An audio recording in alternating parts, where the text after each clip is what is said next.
So, regardless of what Trump or Biden do or don't do, this is the macroeconomic environment now. Mhm. And there's not a lot that the government can do to make it better.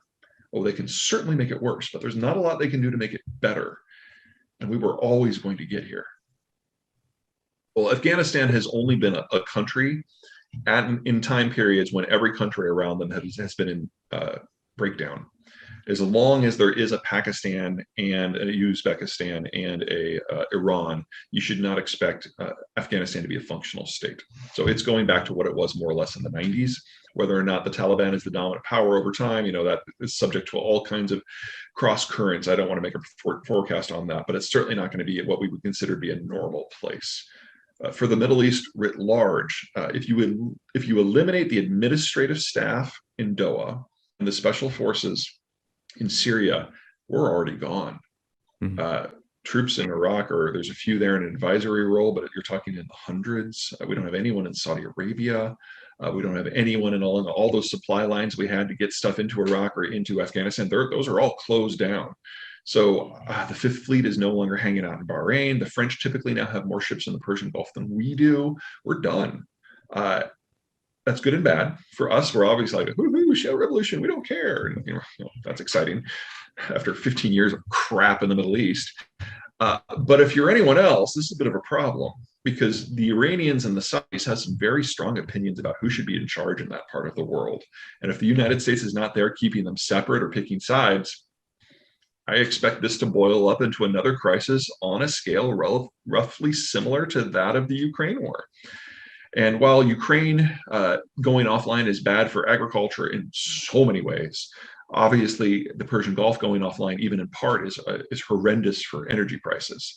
And so we're going to be entering a world in the not too distant future where just the Ukraine war takes us above 170. But if we get a few things popping off in the Persian Gulf, 200 is going to seem cheap. It's everything right now. I mean, demographics moves really slowly until it doesn't. And so from the start of my professional career in 1992 until 2 years ago, it's like, I can see this coming. I can see this getting closer. I can see everyone pretending that it's just going to be more of the same. Now we're here. And I am seeing those and echoes of the demographic collapse in almost everything that is going on right now. That's everything from the American culture war to the Ukraine war to what's going on with COVID in China. At the core, it's a shortage of workers, it's a shortage of consumers, and very soon a shortage of capital. And that is coloring everything that is going on. I don't see it as making America more vulnerable, but certainly more distracted and less capable of doing something internationally. Now, if our economy was dependent on international connections, this would be a big problem, but it's not. So the culture war, what's the best way to phrase this? This isn't new, and it's not Mhm. just this decade. Social media makes it seem bigger than it is, and certainly shortens the time that it takes for people to blow their fuses. But our political system is in a period of reorganization. We have a two-party system with a first past the post network for selecting electors.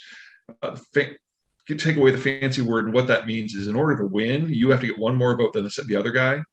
And in that environment, you're naturally going to have only two parties because you want to throw as wide of a net as possible.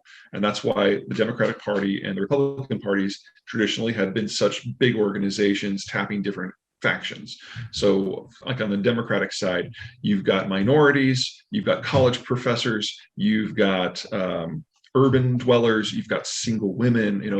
These groups don't have a lot in common on the surface, but the Democrats have built them into an electoral alliance that has the single largest chunk of votership in America. But when you have change in geopolitics and demographics and technology, the factions move around. Some of them jump ship, others come in. And if you look at the last 30 years, we've had the end of the Cold War, we've had the rise of uber globalization, now the collapse of globalization. We've had the baby boomers be the primary consumers, and now they're moving into mass retirement. Of course, this was a time when the factions were going to move, and Trump is representative of that. And so the factions are moving around, and when the factions are moving around, they have to shout to be heard, because if they get left outside of a party, being a swing voter in the United States is not all that much fun. because you don't get to decide any of the platforms. And so nobody wants to be left out, but that doesn't mean everybody wants to be in the coalition they're in or have been in for the last 30 years. The last time the United States went through one of these reshufflings, it was the 1920s and 30s. We had the Great Depression, we had World War II, and it took 12 years for the parties to settle into the forms that we have now. African Americans all used to be Republicans. Big business all used to be Democrats. So we'll get through this. Wow, is it messy? I'm not sure it's going to be there. But that goes for socialism and fascism too. All of our economic models are based on the idea that the pie is going to get a little bit bigger. And without population growth, that is no longer guaranteed. And we're already seeing contractions in significant parts of the world. Europe's probably furthest along in this. I think China is going to be a hard second.